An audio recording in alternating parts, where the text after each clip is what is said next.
আসসালামু আলাইকুম ওয়া রাহমাতুল্লাহি ওয়া বারাকাতুহু। আশা করি আল্লাহ পাকের অশেষ রহমতে আপনারা ভালো আছেন। জীবন চলার পথে প্রত্যেক মানুষই কোনো না কোনো সমস্যার সম্মুখীন হন। অনেক সময় সেসব সমস্যার উপযুক্ত সমাধান না পেয়ে হতাশায় ভুগতে থাকেন। কিন্তু আল্লাহ তাআলা বান্দার প্রয়োজন মেটানোর জন্য সুন্দর ও নিখুঁত একটি পদ্ধতির শিক্ষা দিয়েছেন, আর তা হল সালাতুল হাজত তথা প্রয়োজনের মুহূর্তের নামাজ পড়া। সালাত অর্থ নামাজ আর হাজত অর্থ প্রয়োজন, সুতরাং মূল অর্থ হল প্রয়োজনের মুহূর্তের নামাজ। আর ইসলামী পরিভাষায় বান্দার যে কোনো বিপদ মুক্তির জন্য বা সমস্যা সমাধানের জন্য 2 রাকাত নামাজ পড়ে আল্লাহর কাছে সাহায্য প্রার্থনা করাকে সালাতুল হাজত বলে। এ নামাজের সংখ্যা 2 রাকাত এবং তা পড়া মুস্তাহাব। সালাতুল হাজত বিপদগ্রস্ত বান্দার খাঁটি সহযোগী। বিপদেই বন্ধুর পরিচয় পাওয়া যায়। দুনিয়ার মুসিবতে বন্ধুর সহযোগিতার অভাব হতে পারে, কিন্তু সৃষ্টিকুলের শ্রেষ্ঠ বন্ধু ও মহান প্রতিপালক আল্লাহর সাহায্যের দরজা বন্ধ হয় না। দরবারে ইলাহির সাহায্যের দরজা সর্বদা বান্দার জন্য উন্মুক্ত। তাই বান্দার জন্য উচিত বিপদে 2 রাকাত সালাতুল হাজত পড়ে আল্লাহর কাছে সাহায্য চাওয়া। এই পদ্ধতি অবলম্বন করলে বান্দা নিজের বিপদে আল্লাহর প্রত্যক্ষ ও পরোক্ষ সাহায্য প্রাপ্ত হবে। আল্লাহর গায়েবী সাহায্য দ্বারা বিপদমুক্ত হবে। এছাড়াও আল্লাহ রাব্বুল আলামিন পবিত্র কোরআনে বান্দাকে নামাজের মাধ্যমে সাহায্য কামনার শিক্ষা দিয়েছেন। এই মর্মে আল্লাহ তাআলা বলেন, হে মুমিনগণ, তোমরা ধৈর্য ও নামাজের মাধ্যমে সাহায্য প্রার্থনা করো। নিশ্চয়ই আল্লাহ তাআলা ধৈর্যশীলদের সাথেই আছেন। নবী করিম সাল্লাল্লাহু আলাইহি ওয়াসাল্লাম কোনো প্রয়োজন দেখা দিলে সঙ্গে সঙ্গে নামাজে দাঁড়িয়ে যেতেন। অতঃপর কায়মন বাক্যে আল্লাহ তাআলার নিকট প্রয়োজনের সমাধানের জন্য প্রার্থনা করতেন। এটাই ছিল নবীজির প্রয়োজন মেটানোর অনুপম আদর্শ। একইভাবে নবী করিম সাল্লাল্লাহু আলাইহি ওয়াসাল্লাম উম্মতকে নামাজ পড়ার মাধ্যমে নিজ নিজ সমস্যা সমাধানের জন্য আল্লাহর কাছে সাহায্য প্রার্থনার শিক্ষা দিয়েছেন। তাই মুসলিম উম্মার কর্তব্য হল যে কোনো বিপদের সম্মুখীন হলে প্রথমে 2 রাকাত সালাতুল হাজত পড়ে আল্লাহর কাছে সাহায্য প্রার্থনা করা। ব্যক্তিগত, পারিবারিক, সামাজিক, জাতীয় বা আন্তর্জাতিক যে কোনো সমস্যাই হোক না কেন, মুমিন সে বিপদ থেকে মুক্তির জন্য সালাতুল হাজতের পথ অবলম্বন করবে। দেখা যাবে যে সে বিপদগ্রস্ত মুমিন কল্পনাহীন ও অদৃশ্য সাহায্যপ্রাপ্ত হয়ে বিপদমুক্ত হয়ে যাবে। হাদিস শরীফে সালাতুল হাজতের গুরুত্ব সম্পর্কে বিশদ বর্ণনা হয়েছে। যেমন হযরত হুযায়ফা রাদিয়াল্লাহু আনহু থেকে বর্ণিত, তিনি বলেন, নবী করিম সাল্লাল্লাহু আলাইহি ওয়াসাল্লামের অভ্যাস ছিল যখন গুরুত্বপূর্ণ কোনো প্রয়োজন সামনে আসত তিনি সঙ্গে সঙ্গে নামাজে দাঁড়িয়ে যেতেন। আরেক হাদিসে রাসূল করিম সাল্লাল্লাহু আলাইহি ওয়াসাল্লাম বলেন, যে ব্যক্তির আল্লাহর নিকট অথবা কোনো মানুষের নিকট প্রয়োজন দেখা দেয় সে যেন উত্তম রূপে ওযু করে এবং 2 রাকাত নামাজ পড়ে নেয়। তারপর যেন সে আল্লাহর প্রশংসা এবং নবী করিম সাল্লাল্লাহু আলাইহি ওয়াসাল্লামের প্রতি দরুদ পাঠ করে। মূলত সালাতুল হাজত একটি সাধারণ নফল নামাজ। এটি আদায় করার আলাদা কোনো নিয়ম নেই। স্বাভাবিক নামাজের মতোই উত্তমভাবে ওযু করে 2 রাকাত নফল নামাজ পড়বেন। নামাজের শেষে আল্লাহ তাআলার হামদ ও সানা অর্থাৎ প্রশংসা এবং রাসূল করিম সাল্লাল্লাহু আলাইহি ওয়াসাল্লামের উপর দরুদ পাঠ করে নিজের মনের কথা ব্যক্ত করে আল্লাহর নিকট দোয়া করবেন। এই নামাজ সম্পর্কে এক হাদিসে এভাবে এসেছে। সালফা অর্থাৎ আব্দুল্লাহ ইবনে আবি আওফা থেকে বর্ণিত, রাসূল করিম সাল্লাল্লাহু আলাইহি ওয়াসাল্লাম ইরশাদ করেন, আল্লাহর কাছে বা কোনো আদম সন্তানের কাছে যদি কোনো প্রয়োজন হয় তবে সে যেন ওযু করে এবং খুব সুন্দরভাবে যেন তা করে। পরে যেন 2 রাকাত নামাজ আদায় করে। এরপর যেন আল্লাহর হামদ করে এবং রাসূল করিম সাল্লাল্লাহু আলাইহি ওয়াসাল্লামের উপরে দরুদ সালামের পরে এই দোয়াটি পড়ে, যার অর্থ, আল্লাহ ছাড়া কোনো ইলাহ নেই, তিনি অতি সহিষ্ণু ও দয়ালু, সকল দোষ ত্রুটি থেকে পবিত্র তিনি, মহান আরশের প্রভু, সকল প্রশংসা আল্লাহর, তিনি সারা জাহানের রব। আপনার কাছেই আমরা যাঞ্চা করি, আপনার রহমত আকর্ষণকারী সকল পুণ্যকর্মের ওসিলায় আপনার ক্ষমা ও মাগফিরাত আকর্ষণকারী সকল ক্রিয়াকাণ্ডের বরকত, সকল নেক কাজ সাফল্য লাভের এবং সব ধরনের গুনাহ থেকে নিরাপত্তা লাভের। আমার কোনো গুনাহ যেন মাফ ছাড়া না থাকে, কোনো সমস্যা যেন সমাধান ছাড়া না যায়। আর আমার এ প্রয়োজন যাতে রয়েছে আপনার সন্তুষ্টি, তা যেন অপূরণ না থাকে। হে আর রহমানুর রহিম, হে সর্বশ্রেষ্ঠ দয়ালু। সুতরাং দোয়ার ক্ষেত্রে হাদিস শরীফে বর্ণিত দোয়াটি অন্যান্য দোয়ার সাথে নামাজের শেষে বিশেষভাবে পড়া যেতে পারে, তবে পড়তেই হবে এমন কিছু নয়। আপনি আপনার মতো করে দোয়া করলেও কোনো অসুবিধা নেই। মানুষ আল্লাহর সৃজিত নিয়ামত দ্বারা কল্যাণ লাভ করে। আল্লাহর নিয়ামত রাজির মধ্যে বান্দার ইহ পরকালীন শান্তি নিহিত। বান্দার কর্তব্য নিয়ামতের শুকরিয়া আদায় করা। আল্লাহর শুকরিয়া আদায় করলে বান্দার রিজিক বৃদ্ধি পায়। তাই বান্দা যখন কোনো নিয়ামত প্রাপ্ত হয় অথবা কোনো বিপদ থেকে মুক্তি পায়, তখন আল্লাহর শুকরিয়া আদায় করা উচিত। শুকরিয়া আদায় করার নিয়মও ইসলামে বলে দেয়া হয়েছে। শুকরিয়া শব্দটি আরবি, অর্থাৎ কৃতজ্ঞতা। ইসলামী পরিভাষায় আনন্দ বা সুখের কারণে আল্লাহর প্রতি কৃতজ্ঞতা প্রকাশ করাকে শুকর বলা হয়। রাসূল পাক সাল্লাল্লাহু আলাইহি ওয়াসাল্লাম একাধিক হাদিসে সিজদায়ে শুকরিয়া আদায় করার কথা বলেছেন। তবে এই সিজদা থেকে উদ্দেশ্য হল 2 রাকাত নামাজ পড়া, যাকে সালাতুশ শুকর বা সিজদার নামাজ বলা হয়। ইমাম আবু হানিফা রাহিমাহুল্লাহ এর বর্ণনা মতে সিজদায়ে শুকর বাক্যটির মধ্যে সিজদা দ্বারা রূপক অর্থের নামাজকে বোঝানো হয়েছে। কিন্তু গ্রহণযোগ্য ফতোয়া অনুযায়ী অজু সহকারে কিবলামুখী হয়ে একটা সিজদা দেওয়ার মাধ্যমেও শুকরিয়া আদায় করা যায়। সুতরাং কোনো বান্দা যদি 2 রাকাত নফল নামাজ দ্বারা শুকরিয়া আদায় করে, তখন তাকে সালাতুশ শুকর বলবে। আর একটা সিজদার মাধ্যমে যদি শুকরিয়া আদায় করে, তখন তাকে সিজদায়ে শুকর বলবে। এই পদ্ধতিতে আল্লাহর নিয়ামতের শুকরিয়া আদায় হয়ে যাবে। সালাতুশ শুকরের রাকাতের সংখ্যা নির্দিষ্ট নয়, কিন্তু 2 রাকাতের কম না হওয়া চাই। আর তা নিষিদ্ধ বা মাকরুহ সময়ে আদায় করা যাবে না। সালাতুশ শুকরের স্বতন্ত্র কোনো নিয়ম নেই, বরং অন্যান্য নফল নামাজের মতো করেই আদায় করবে। শুকর আদায়ের নির্দেশ। আল্লাহর নিয়ামত অসীম, বান্দার পক্ষে তা গণনা করা সম্ভব নয়। আবার সেসব নিয়ামতের শুকর আদায়ের সময়সীমারও অন্ত নেই। বান্দার দুনিয়ার সংক্ষিপ্ত জীবনে আল্লাহর অশেষ নিয়ামতের শুকর পরিপূর্ণভাবে আদায় করা অসম্ভব। এরপরেও বান্দাকে আল্লাহর নিয়ামতের শুকরিয়া আদায় করে যেতেই হবে। কখনো বান্দা আল্লাহ প্রদত্ত নিয়ামতের প্রতি অকৃতজ্ঞ হতে পারে না। এটাই হল সৃষ্টিকর্তার বিধান।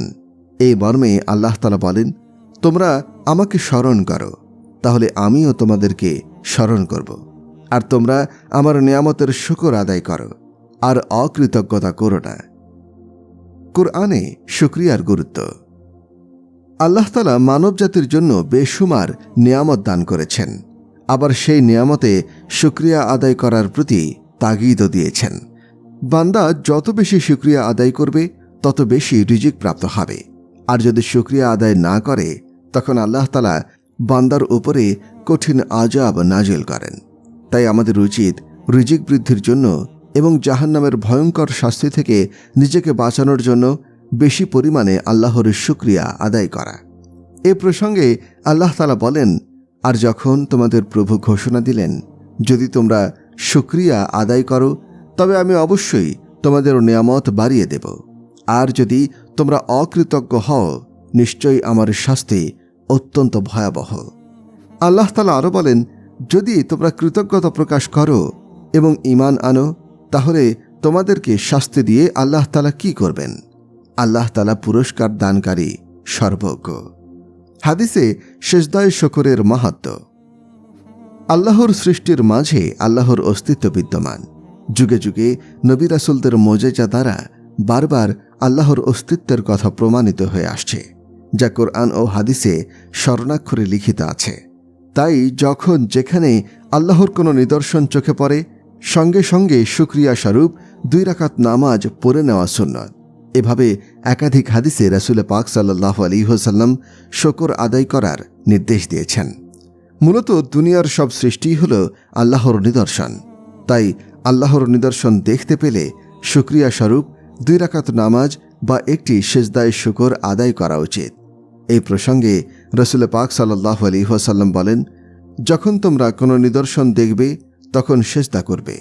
আরেক হাদিসে আছে, হযরত আবু বকর সিদ্দিক রাদিয়াল্লাহু আনহু বলেন, যখন নবী করিম সাল্লাল্লাহু আলাইহি ওয়াসাল্লামের নিকটে কোনো খুশির সংবাদ বা এমন কিছু পৌঁছাত যাতে তিনি সন্তুষ্ট হতেন, তখন তিনি আল্লাহর দরবারে কৃতজ্ঞতা জ্ঞাপনের উদ্দেশ্যে সেজদায় পতিত হতেন। মানুষকে আল্লাহ তাআলা শ্রেষ্ঠ জাতি হিসেবে সৃষ্টি করেছেন। এ সৃষ্টির মূল লক্ষ্য হল একমাত্র আল্লাহর ইবাদত করা।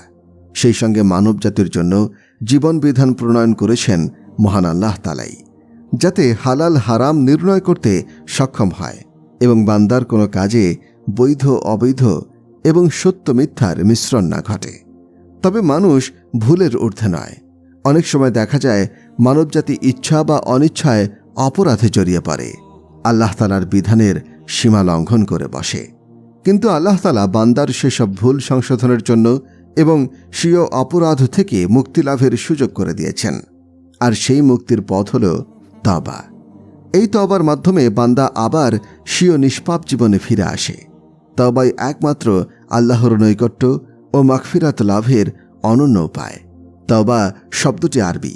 এর আবিধানিক অর্থ হল অনুশোচনা বা পুনরায় পাপ না করার সংকল্প। ইসলামী শরীয়তের পরিভাষায় নিজের কৃত অপরাধের প্রতি অনুতপ্ত হয়ে আল্লাহর নিকটে ক্ষমা প্রার্থনা করা এবং ভবিষ্যতে অপরাধ বা গুনাহ না করার দৃঢ় সংকল্প করাই হল তওবা। আর গুনাহের কাজ সংঘটিত হওয়ার পরপরই মাগফিরাতের উদ্দেশ্যে ওযু করে 2 রাকাত নফল নামাজ পড়াকে সালাতুত তওবা বা তওবার নামাজ বলে। তওবার নামাজ অন্যান্য নফল নামাজের মতো করেই আদায় করবে। এজন্য পৃথক কোনো নিয়ম নেই। আর নিষিদ্ধ ও মাকরুহ ওয়াক্ত ব্যতীত যে কোনো সময়ে তওবার নামাজ পড়া যাবে।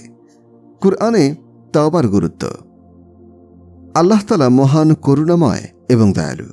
তিনি বান্দাকে জাহান্নামের জ্বলন্ত আগুন থেকে বাঁচানোর জন্য তওবার বিধান রেখেছেন, যাতে কোনো অপরাধ সংঘটিত হলে সঙ্গে সঙ্গে তওবা করে পাপ মুক্ত হতে পারে এবং দোজখের আযাব থেকে পরিত্রাণ লাভ করতে পারে। এই প্রসঙ্গে আল্লাহ তাআলা বলেন, হে মুমিনগণ, তোমরা আল্লাহর কাছে তওবা করো, আন্তরিক তওবা। আশা করা যায় তোমাদের পালনকর্তা তোমাদের মন্দ কর্মসমূহ মোচন করে দেবেন এবং তোমাদেরকে প্রবেশ করাবেন জান্নাতে, যার তলদেশে ঝর্ণাসমূহ প্রবাহিত হয়। সেদিন আল্লাহ তাআলা নবী ও তার মুমিন বান্দাদেরকে অপদস্থ করবেন না। তাদের নূর তাদের সম্মুখে ও ডান পাশে ধাবিত হবে। তারা বলবে, হে আমাদের প্রতিপালক, আমাদের নূরকে পরিপূর্ণ করে দিন এবং আমাদেরকে ক্ষমা করুন। নিশ্চয়ই আপনি সব কিছুর উপরে সর্বশক্তিমান। আল্লাহ তাআলা আরও বলেন, হে মুমিনগণ, তোমরা আল্লাহর নিকটে তওবা করো, যাতে তোমরা সফলতা অর্জন করতে পারো। তওবার নামাজের ফজিলাত। নবী করিম সাল্লাল্লাহু আলাইহি ওয়াসাল্লাম স্বীয় উম্মতের পাপ মুক্তির জন্য তওবার নামাজের বিধান রেখে গেছেন। তওবার নামাজ গুনাহ মার্জনার শ্রেষ্ঠ উপায়, কারণ উম্মতরা নিষ্পাপ নয়। তাদের মধ্যে অন্যায়, অবিচার, অপরাধ ইত্যাদি সংঘটিত হবে, কিন্তু সেই অপরাধ থেকে তওবা বা তওবার নামাজের মাধ্যমে নিজের কৃত মন্দ কাজের জন্য আল্লাহর দরবারে ক্ষমা চাইতে হবে। এ নামাজ হল বান্দার পাপ মুক্তির চাবি স্বরূপ। এই মর্মে রাসূল পাক সাল্লাল্লাহু আলাইহি ওয়াসাল্লাম বলেন, কোনো ব্যক্তি যদি কোনো গুনাহ করে ফেলে, তারপর সে দাঁড়িয়ে ওযু করে 2 রাকাত নামাজ পড়ে আল্লাহর কাছে ক্ষমা প্রার্থনা করে, তখন আল্লাহ তাআলা অবশ্যই তাকে ক্ষমা করে দেন। তারপর নবী করিম সাল্লাল্লাহু আলাইহি ওয়াসাল্লাম এই আয়াতটি পাঠ করলেন। মুত্তাকি তারাই যারা কখনো কোনো অশ্লীল কাজ করে ফেললে অথবা কোনো মন্দ কাজে জড়িয়ে পড়লে, নিজের উপরে জুলুম করে বসলে আল্লাহকে স্মরণ করে এবং নিজের পাপের জন্য ক্ষমা প্রার্থনা করে। নবীজির তওবা। নবী করিম সাল্লাল্লাহু আলাইহি ওয়াসাল্লাম এবং সাহাবায়ে কেরাম রাদিয়াল্লাহু আনহুম নিষ্পাপ, এতে কোনো সন্দেহ নেই। এরপরও নবী করিম সাল্লাল্লাহু আলাইহি ওয়াসাল্লাম নিজেও তওবা করতেন। তিনি এই জন্য তওবা করতেন যে যাতে নবীজির পবিত্র অন্তর আল্লাহর দরবারে হাজির থাকে, আল্লাহর দরবার থেকে অন্যদিকে গাফেল না হয়। একইভাবে সাহাবারাও আল্লাহর ভয়ে তওবা করতেন। এমনকি নবীজি সাল্লাল্লাহু আলাইহি ওয়াসাল্লাম দৈনিক 100 বার তওবা করতেন। এ প্রসঙ্গে রসুল পাক সাল্লাল্লাহু আলাইহি ওয়াসাল্লাম বলেন, হে মানব জাতি, তোমরা আল্লাহর নিকটে তওবা করো, নিশ্চয়ই আমি দৈনিক 100 বার তার নিকট তওবা করি। রসুল করিম সাল্লাল্লাহু আলাইহি ওয়াসাল্লাম আরও বলেন, গুনাহ থেকে তওবাকারী ওই ব্যক্তির ন্যায় যার কোনো গুনাহ নেই। অজু করার পরে অজুর অঙ্গগুলো শুকানোর পূর্বেই 2 রাকাত নামাজ পড়া মুস্তাহাব। ইসলামী পরিভাষায় এ নামাজকে তাহিয়াতুল অজু বলা হয়। এই নামাজ যদিও বাধ্যতামূলক নয়, তবে এর অনেক ফজিলত রয়েছে। যেমন হাদিস শরীফে এসেছে, উকবা ইবনে আমির রাদিয়াল্লাহু আনহু থেকে বর্ণিত, তিনি বলেন, রসুল সাল্লাল্লাহু আলাইহি ওয়াসাল্লাম ইরশাদ করেন, যে মুসলমান সুন্দর রূপে অজু করে, তারপর দাঁড়িয়ে দেহ ও মনকে পুরোপুরি তার প্রতি নিবদ্ধ রাখে এবং 2 রাকাত নামাজ আদায় করে, তার জন্য জান্নাত ওয়াজিব হয়ে যায়। অপর এক হাদিসে এসেছে, হযরত আবু হুরায়রা রাদিয়াল্লাহু আনহু হতে বর্ণিত, তিনি বলেন, একদা ফজরের নামাজের সময়ে নবী করিম সাল্লাল্লাহু আলাইহি ওয়াসাল্লাম হযরত বেলাল রাদিয়াল্লাহু আনহুকে লক্ষ্য করে বললেন, হে বেলাল, বলো দেখি, তুমি ইসলাম গ্রহণের পরে এমন আশাব্যঞ্জক কি আমল করেছ যাতে বিরাট সওয়াবের আশা তুমি করতে পারো? কেননা আমি জান্নাতে আমার সম্মুখে তোমার পায়ের জুতার শব্দ শুনতে পেয়েছি। এর উত্তরে হযরত বেলাল রাদিয়াল্লাহু আনহু বললেন, হে আল্লাহর রাসূল সাল্লাল্লাহু আলাইহি ওয়াসাল্লাম, আমি এটা ছাড়া এমন কোনো কাজ করিনি যার দ্বারা বিরাট সওয়াবের আশা করা যেতে পারে। তা হলো, আমি রাতে কিংবা দিনে যখনই পবিত্র হয়েছি, অর্থাৎ অজু করেছি, তখনই সে অজু দ্বারা আমি নামাজ পড়েছি, যে পরিমাণ নামাজের আল্লাহ কর্তৃক আমাকে তৌফিক দেওয়া হয়েছে। তাহিয়াতুল অজু নামাজের নিয়ম। তাহিয়াতুল অজুর নামাজ পড়তে সাধারণ সুন্নত বা নফল নামাজের ন্যায় যে কোনো সূরা কিরাত দ্বারা তাহিয়াতুল অজু নামাজ আদায় করা যায়। উভয় রাকাতেই সূরা ফাতিহার পরে অন্য সূরা মিলিয়ে পড়তে হবে। আখেরি বৈঠক আত্তাহিয়াতু, দরুদ শরীফ ও দোয়ায়ে মাসুরা সব পড়ে স্বাভাবিক নামাজের মতোই সালাম ফেরাতে হবে। নামাজের নিষিদ্ধ সময় ছাড়া যে কোনো সময় অজু করার পরে এই নামাজ পড়া যায়। অর্থাৎ যে 3 সময় নামাজ পড়া নিষিদ্ধ: 1. সূর্য উদয়ের সময়, 2. ঠিক দুপুরে যখন সূর্য মাথার সোজাসুজি থাকে, 3. সূর্য ডোবার সময়। তাছাড়া বাকি যে কোনো সময় এই তাহিয়াতুল অজু নামাজ পড়া যায় বলে হাদিস শরীফে বর্ণিত হয়েছে। 2 রাকাত সালাত ও বিশেষ দোয়ার মাধ্যমে আল্লাহ তাআলার নিকটে পছন্দনীয় বিষয়ে মন ধাবিত হওয়ার জন্য আশা করা, অর্থাৎ 2টি বিষয়ের মধ্যে কোনটি অধিক কল্যাণকর হবে এ ব্যাপারে আল্লাহর নিকট 2 রাকাত সালাত ও ইস্তেখারার দোয়ার মাধ্যমে সাহায্য চাওয়ার নামই হল ইস্তেখারা। ইস্তেখারা কখন করতে হয়? মানুষ বিভিন্ন সময় একাধিক বিষয়ের মধ্যে কোনটিকে গ্রহণ করবে সে ব্যাপারে দ্বিধাদ্বন্দ্বে পড়ে যায়, কারণ কোথায় তার কল্যাণ নিহিত আছে সে ব্যাপারে কারোরই জ্ঞান নেই।